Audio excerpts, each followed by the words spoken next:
সাধারণত যার প্রতি তুমি দুর্বল, সে তোমাকে যত ইগনোর করে, তুমি তাকে তত বেশি গুরুত্ব দিতে থাকো।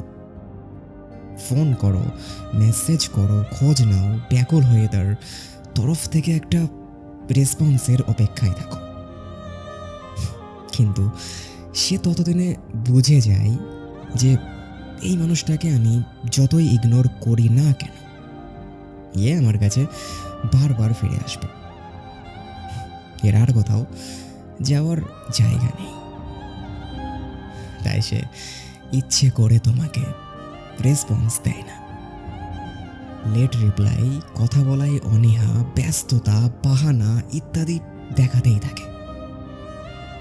কিন্তু এই মানুষগুলোকে তুমি গুরুত্ব দেয়া যেদিন থেকে বন্ধ করবে, আর ফোন করবে না, মেসেজ করবে না, দেখা করা, খোঁজ নেয়া বন্ধ করে আর বারবার তার কাছে ফিরে যাবে না, সেদিন থেকে দেখবে তোমাদের সম্পর্কটাই শেষ হয়ে যাবে। সেদিন তুমি বুঝবে তার কাছে তোমার গুরুত্ব কতটুকু ছিল।